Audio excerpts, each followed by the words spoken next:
નમસ્કાર, 50 ગુજરાતીના જ્યોતિષ ચેનલમાં આપનું સ્વાગત છે. મિત્રો, આજે અમે તમને બતાવી રહ્યા છીએ લાલ કિતાબ મુજબ વૃશ્ચિક રાશિનું 2026 માટેનું વાર્ષિક રાશિફળ.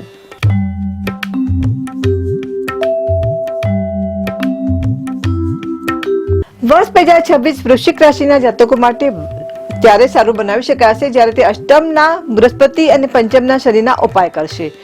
જો કે જૂનમાં બૃહસ્પતિનો નવમ ભાવમાં ગોચર સારા પરિણામ આપશે. રાહુ અને કેતુ અનુક્રમે ચોથા અને 10મા ભાવમાં ગોચર કરી રહ્યા છે. તે ડિસેમ્બર સુધી આ ભાવમાં રહેશે.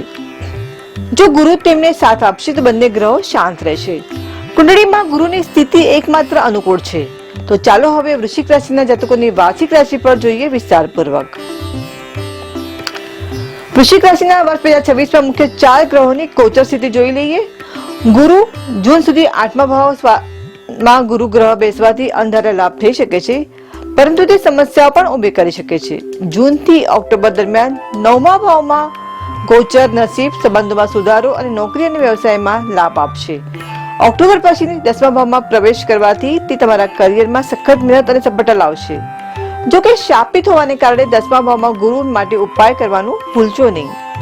શનિ ગોચર આખા વર્ષ દરમિયાન પંચમ ભાવમાં બાળક, શિક્ષણ અને પ્રેમના ભાવમાં રહેશે. આ સ્થિતિ શિક્ષણમાં અવરોધ, પ્રેમ સંબંધમાં પડકાર અને બાળક સંબંધી બાબતોમાં ગંભીરતાની જરૂર ઊભી કરશે. શનિનો પ્રભાવ લગ્ન, આવક અને પરિવારમાં શિસ્ત જાળવવા પર ભાર મૂકશે. અહીં શનિની સ્થિતિ તમને આળસુ અને શારીરિક રીતે નબળા બનાવી શકે છે. તમારી વર્તનમાં થોડું કપટ પણ આવી શકે છે, પરંતુ ગુરુના પ્રભાવને કારણે બધું સારું થઈ શકે છે. રાહુ ગોચર રાહુ આખા વર્ષ તમારી કુંડળીમાં ચોથા ભાવમાં રહેશે. ચતુર્થ ભાવમાં ગોચર પરિવારમાં સામંજસ્યની કમીને કારણે સમસ્યાઓ ઊભી કરી શકે છે. ખર્ચા વધશે, ખાસ કરીને મોંઘી વસ્તુઓ પર. જો કે લાલ કિતાબ મુજબ રાહુ અહીં શાંત રહે છે, જેના કારણે રોકાણમાં તમને લાભ થઈ શકે છે અથવા જીવનમાં સકારાત્મક પરિવર્તનની તક પણ મળી શકે છે. રાહુ રોજગારની બાબતમાં રાહત આપે છે અને ભાગીદારી વ્યવસાયમાં અહીં રહેલો રાહુ સકારાત્મક પરિણામ પણ આપી શકે છે. કેતુ ગોચર 10મા ઘરમાં કેતુની હાજરી તમારા કરિયરમાં અણધારી અથવા અસામાન્ય સફળતા લાવી શકે છે, ખાસ કરીને એ ક્ષેત્રોમાં જે ગુપ્ત વિદ્યા, ઊંડાણપૂર્વક સંશોધન, લેખન કલા, આધ્યાત્મિકતા, ઉપચાર, ગુપ્ત વિજ્ઞાન અથવા વિદેશી બાબતો સંબંધિત ક્ષેત્રોમાં સંકળાયેલા હોય. જો કે 10મા ઘરમાં કેતુ તમને ઓફિસના કામ પ્રત્યે ઉદાસીન બનાવે છે, જે નિષ્ફળતા તરફ દોરી શકે છે. તમારા પિતા અથવા બોસ જેવા ઉપરી અધિકારીઓ સાથે ભાવનાત્મક અંતર અથવા વૈચારિક મતભેદો ઉભા થઈ શકે છે. જ્યારે પણ તમે સારા કાર્ય માટે પ્રયત્ન કરો છો ત્યારે કેટલાક અવરોધો આવી શકે છે. કાળજીપૂર્વક તમે વાહન ચલાવો. લાલ કિતાબ મુજબ વૃશ્ચિક રાશિનું કરિયર અને વ્યવસાય.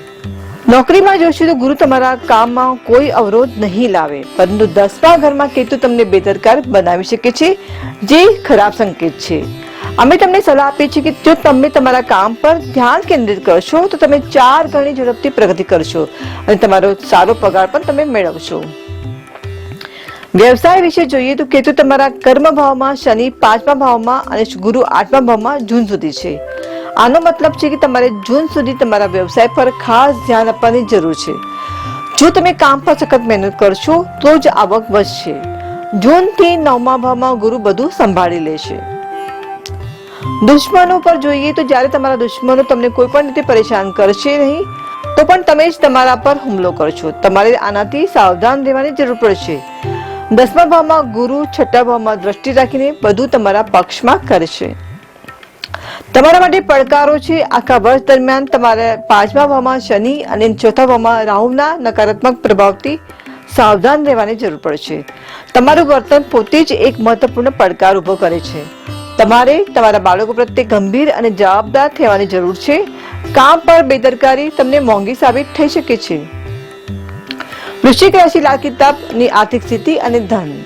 આવકનો સ્ત્રોત 8મા ભાવમાં ગુરુ પિતૃ સંપત્તિમાંથી લાભ અપાવી શકશે. 9મા ભાવમાં ગુરુ તમારા કામ કે વ્યવસાયમાં આવકના સ્ત્રોત વધારી શકશે અથવા તમારા નાણાકીય પ્રભાવને જાળવી શકે છે.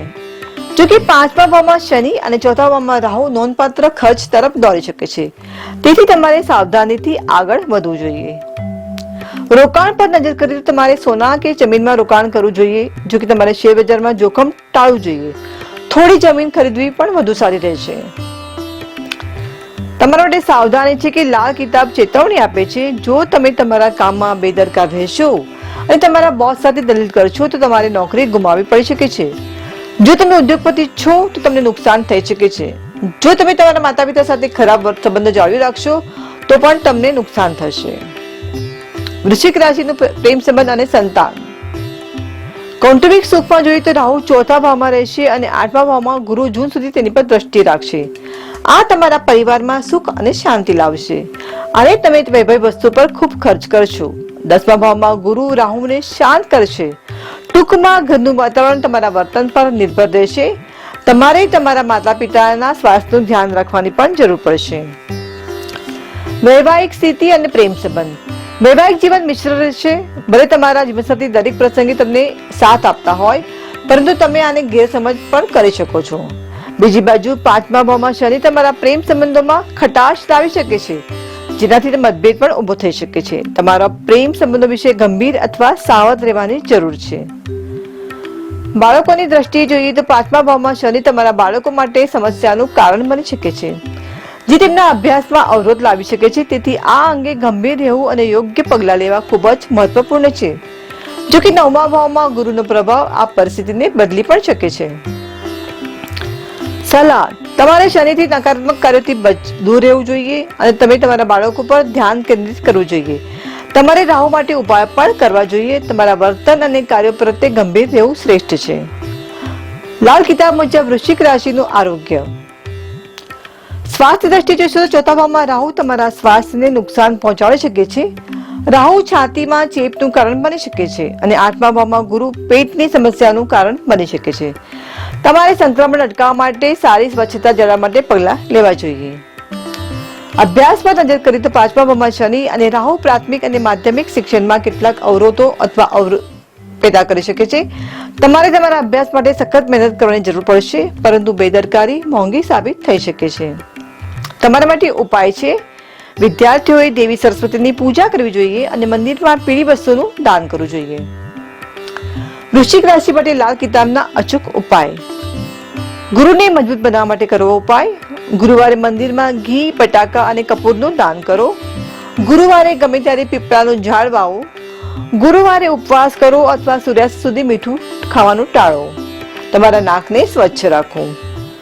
શનિ, રાહુ અને કેતુ માટે અપનાવવા ઉપાય: શનિ માટે 11 શનિવારે શનિ મંદિરમાં પડછાયાનું દાન કરો. રાહુ માટે ઉપાય: રાહુ સાથે સંબંધિત વસ્તુ જેમ કે ઘઉં, જવ, સત્તુ, નાળિયેર વગેરે પાણીમાં પધરાવો. કેતુ માટે ઉપાય છે: 400 ગ્રામ ધાણા અથવા બદામનું દાન કરો અથવા બંને વહેતા પાણીમાં ફેંકી દો. વૃશ્ચિક રાશિ લાલ કિતાબ મુજબ કેટલીક સાવધાનીઓ. તમારા બાળકોની ઈચ્છાઓનું ધ્યાન રાખો અને તેમના પ્રત્યે બેદરકાર ન બનશો. શૌચાલય, સીડી અને બાથરૂમ ગંદા રાખવાથી સર્વનાશ થશે.